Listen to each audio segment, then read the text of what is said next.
was suggested to preach this morning about the prophecies, and gave me two chapters back in Isaiah, chapter 11, which the brother read this morning. I appreciate that. Also, chapter 9. And so I'd like to very quickly read that one as well. Okay? On chapter 9 of Isaiah. I'm going to start with the second verse. The people who walk in darkness will see a great light. Those who live in dark land, the light will shine on them. Thou shalt multiply the nations. Thou shalt increase their gladness. They will be glad in thy presence, as with the gladness of harvest, as men rejoice when they divide the spoil. For thou shalt break the yoke of their burden and the staff of their soldiers, the rod of their oppressor as at the battle of Midian. For every boot of the booted warrior in the battle will melt, and the cloak rolled in blood will be for burning fuel for fires. And then starting in verse 6, he says, For a child will be born to us, a son will be given to us, and the government will rest on his shoulders. And his name will be called Wonderful Counselor, Mighty God, Eternal Father, Prince of Peace. There will be no end to the increase of his government or of his peace, on the throne of David over his kingdom, to establish it and to uphold it with justice and righteousness. From then on and forevermore, the zeal of the Lord of hosts will accomplish this. In other words, God will see to it that it happens. And then over in Luke chapter 1, we sort of get it happens. Luke chapter 1, verses 31 through 33. Here the angel Gabriel has come to this young lady. Has come, and with surprising news to her. I'm surprised that, I don't know how long it took her to get over the shock, but anyhow, it was a shocking experience that came upon her here. He says, And behold, you will conceive in your womb and bear a son, and you shall name him Jesus. He will be great and will be called the Son of the Most High.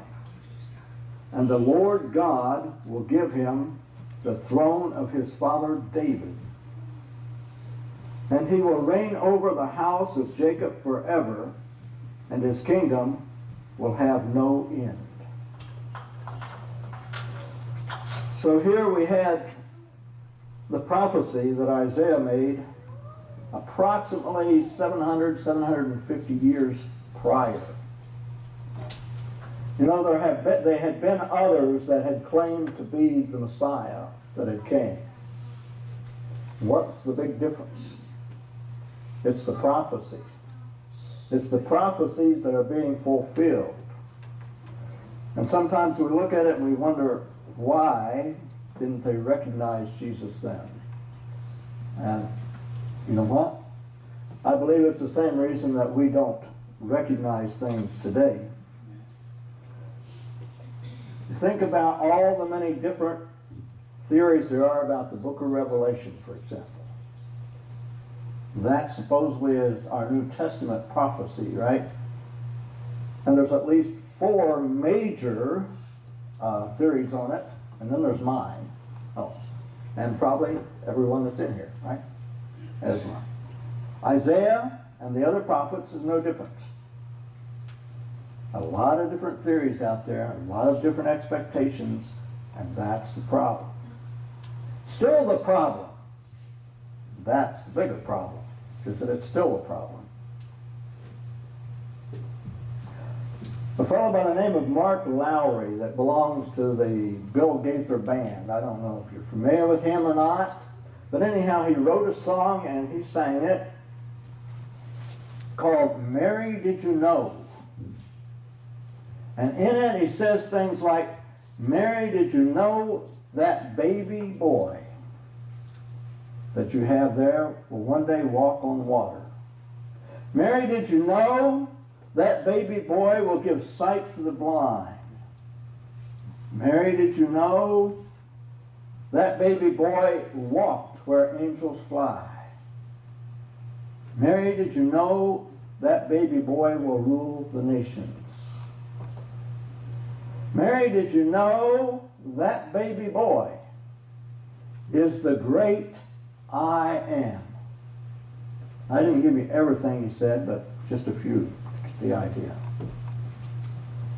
But one of the things he didn't say that he could have said, and in my opinion should have said, but I understand sort of why he didn't say, that baby boy. He could have said, Mary, did you know that your baby boy is the hope of Israel and all the other nations, all the people of the world? And that's really what the prophecy is about. It's the hope of Israel and all the other nations of the world. Isaiah, I'm kind of thankful for this lesson because I hadn't been in the book of Isaiah for probably several years. You know, maybe occasionally pick it up and read a verse or something, but to get into it and study it, and so I actually started reading the book, you know, again, and looking at it, which was really great. Really a great thing to do. Isaiah is a different prophet. You know, we think about the prophets and we think about guys like John the Baptist, you know, dressed in his camel skin and eating bugs and honey and stuff there in the wilderness, and Elijah going around, you know, and living in caves and stuff. But Isaiah was the son of Amos, who was a historian or a record keeper in the king's house. Isaiah was also, as I understand, probably employed by the king. In other words, he was one of us government employees. Oh, I don't know how good his pension was, and he was there through 4 different kings, starting with, I got a list here someplace. Yes, I do have a list. Uzziah, Jotham, Ahaz, and Hezekiah. And he would have started his prophecies somewhere around 734 BC. So a little over 700 years before Christ that he's doing his prophecies. He's a married man and he has 2 children. So Isaiah is kind of on the, we'd say, the upper crust. The richer folks. He's in there. They're highly respected. And he becomes a prophet of God because he was ready to become a prophet of God, you see. But God said, I need somebody to go and warn my people about what's going to happen. And Isaiah said, hey, here I am. Send me.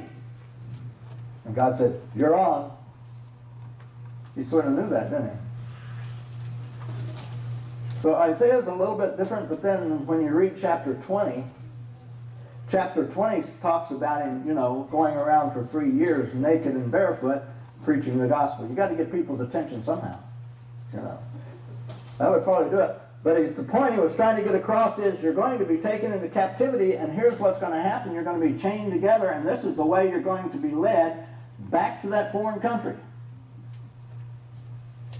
And actually, the prophets, you see, the prophets' first responsibility is to the people of their time. And that was Isaiah's first and foremost responsibility. And basically, he is warning the children of Israel. He sent particularly to Judah and Jerusalem, He is warning them of the coming downfall of Judah and how that they will be taken captive into captivity and how they will remain there and how they will come back 70 years later. And some of the prophecies that we see in here refer to that. And some of them that we see are what I call dual prophecies. They refer to that time, and they also refer to the time of Christ. That there is a dual role to them. And that's true with most prophecies. That's the problem we have with the book of Revelation, you see. Some of it dealt with history, some of it dealt with that current time, some of it dealt with the immediate future, and some of it is sort of a rolling thing that is repeated over and over and over. The same thing is true with Isaiah as we go back and look at that. But through it all, whether it was his time or Christ's time or later time, it deals with the hope of Israel primarily, but it also deals with the hope of all nations. Because it deals with the promise of Abraham concerning them, and the promise of Abraham came in twofold, both the physical of a physical nation and both the spiritual, the seed that would be Jesus Christ for all nations. And all these things was there.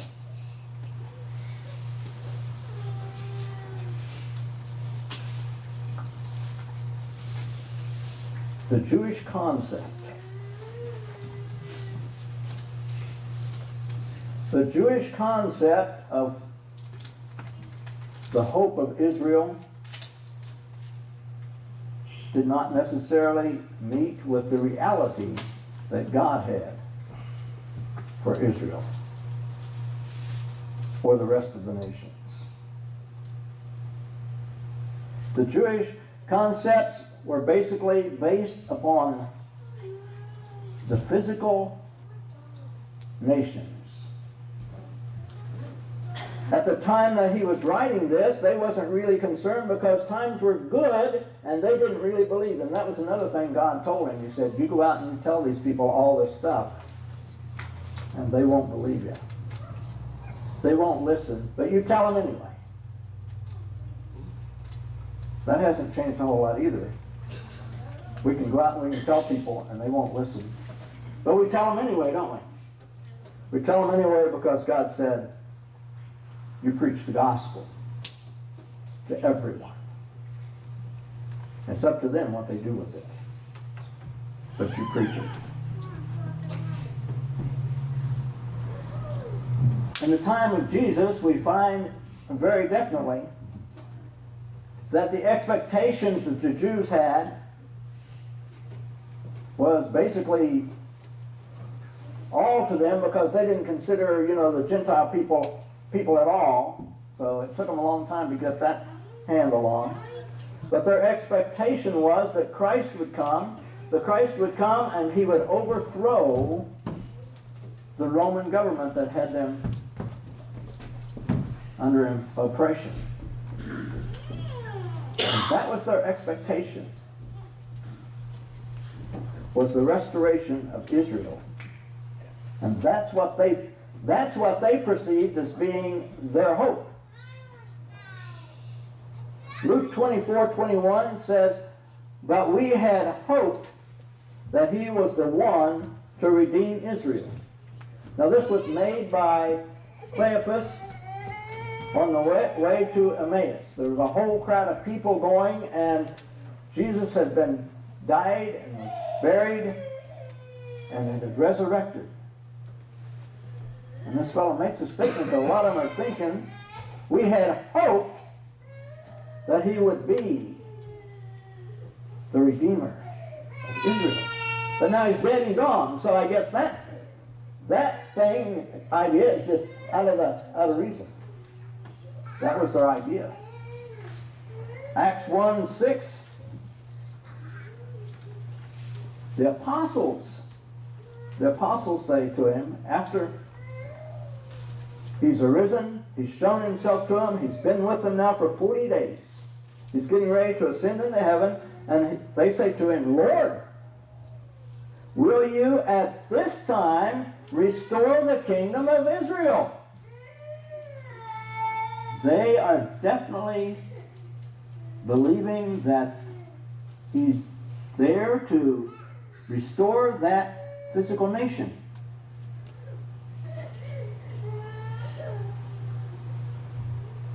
Problem we have, they don't have that problem, but we have that problem today. Good, God-fearing people that are not Jews, even, claim to be followers of Christ, are still looking for him to come back and establish on earth the physical nation of Israel.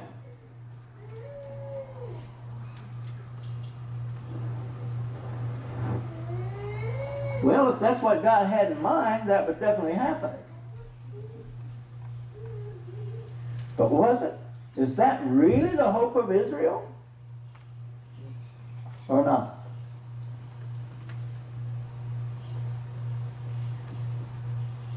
Jesus makes it very clear. He's not here, and he's not coming back here to establish a physical kingdom of Israel or any other kingdom. He's established a kingdom, and he is a king. He says in John 18:36, Jesus speaking to Pilate, as Pilate questions him, and he says, my kingdom is not of this world, or not of this realm. If my kingdom was of this world, my servants would fight, so that I should not be delivered to the Jews. But now my kingdom is not from here. That's the word of Jesus. Pilate got it. Pilate got it, for he was okay with it. As long as it wasn't going to be in competition with him and cause him trouble, he didn't care. And he was ready to let Jesus go, because it wasn't bothering him. He didn't care if he was king of the Jews. As long as he wasn't setting up a physical kingdom and going to overthrow the Romans, he didn't care. But the Jews didn't get it, because that wasn't what they wanted. Sadly, many are still looking for that to be established. So apparently there's a lot of people, good God-fearing people, that don't get it yet. Jesus is not coming back to set up the physical kingdom of Israel. In fact, it's an impossibility as we look at the situation. What then was the hope of Israel? If it wasn't the reestablishment of the kingdom of Israel, what was it, or is it? And what is our hope? Acts 28:20. Paul is on trial. Paul says, well, actually he's in Rome. He's called for all the Jewish people that he can get, and particularly those of the faith, to come and visit him where he's in prison. And he gets them there, and he says to them in chapter 28:20, it is because of the hope of Israel that I am bound with this chain. Did you get it? It's because of the hope of Israel I am bound with this chain. Had he been preaching that Jesus was going to set up the national kingdom of Israel, it wouldn't have bothered the Jews at all. But he's preaching something else. He's giving something else as being the hope of Israel that they haven't understood and they're not accepting. Acts 23:6. With respect to the hope of the resurrection of the dead, I am on trial. With the hope of the resurrection of the dead, I am on trial. That's different from setting up a kingdom, isn't it? The resurrection of the dead. And this is an important part. This is an important thing. For you see, prior to Jesus coming, what we call the Old Testament times, all those people who died that was faithful to God were in a place called Hades, awaiting the atonement for their sins. The bulls and the goats did not give them atonement for their sins. So they're waiting for the atonement of their sins so that they can be called into heaven, into the presence of God. And so it is that resurrection that they are waiting for. And that is their real hope. And Paul gets around and tells them that. This is what you're really waiting on. And Jesus is the answer. Jesus has taken care of that.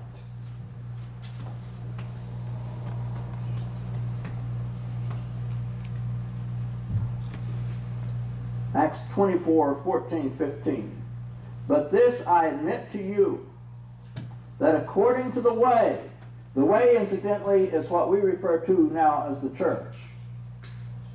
That's what it was referred to in the Scriptures. The way. The way which they call a sect, in other words, talking about the other Jews, I worship the God of our fathers, believing everything laid down by the law or written in the prophets, having a hope in God, which these themselves accept. And there will be a resurrection of both the just and the unjust. Acts 26:6-8. And now I stand here on trial for the hope in the promise made by God to our fathers, to which our 12 tribes hope to obtain, and they earnestly worship night and day. And for this hope I am concerned by the Jews, O King. Why is it thought incredible by any of you that God raises the dead? So the real hope of Israel isn't the establishment of a physical kingdom. For Christ established a spiritual kingdom. Successfully did so. The hope of resurrection was the true hope of Israel. So when Jesus came and died, was buried, and rose from the dead, he gave salvation.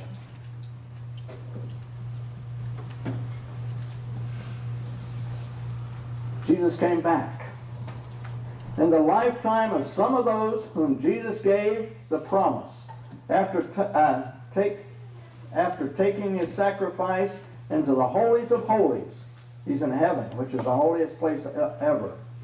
His coming was demonstrated in the events transpiring in 70 AD, at which time the way into heaven and immortality was opened, and they were delivered up to God. The hope of Israel has been realized. The reason that's important is because a lot of people are saying that, well, Jesus never happened. The prophecies were never realized. They were never fulfilled. They were. In Jesus Christ. They were all realized. It's just through our own blindness we didn't see. Good question now. Here's a good question for you and me. Is the resurrection the hope of the present day believers also? For you and I, is the resurrection our hope? I want to suggest to you the answer is no. The answer is no, because you and I will not be confined in Hades upon our physical death. A release from Hades to heaven is not in the plan. When we put off this earthly temple which we are clothed with, To immortality, it's immediate. It's an immediate change from the physical realm into the spiritual presence of God. We're not kept in holy someplace. We do not await atonement to open the way into the Holy of the Holies as Israel did. It's already been opened. When we individually hear the trumpet call for assembly, we will be caught up to meet those who went before. May that be the rapture that we hear so much about. You see, Jesus took our appointment in death and judgment, so we will neither die nor be judged. That is fulfilled, realized, transaction done, completed in Jesus Christ.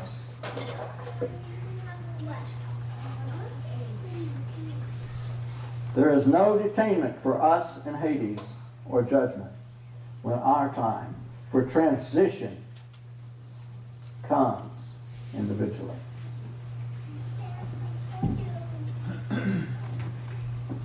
We go back and we look at Lazarus, Mary and Martha. Just before Jesus went to the cross, he raised Lazarus from the dead. Going back to John chapter 11, verses 17 through 27, but we're going to note just verses 25 and 26 for right now. Jesus says to Martha, he's talking to Martha, he's asked her, do you believe that Lazarus will raise? And she said, yes, at the resurrection. And his answer to her was such, as he says, I am the resurrection and the life. I am the resurrection. Jesus is. He who believed in me, though he die, and here he's talking about Lazarus, yet shall he live. He's going to bring him back to life. Be raised. And whoever lives and believes in me, whoever lives and believes in me, now he's not talking about Lazarus, he's talking about you and I, and all those round about us, and all those in between us, and all those that may come after us, is those that live and believe. We are alive and we believe. Shall never die. It's a transformation from the physical to the spiritual. If we do not die, we do not need resurrection. It will only be time of transition. Isn't that a most outstanding statement? Astonishing fact of truth. Encouragement of the Most High. So the real question here today is, do you believe it? Do you believe it that Jesus has already brought us to Him? All we have to do is come to Him. And He's prepared the way. Let us stand and sing that song, brother.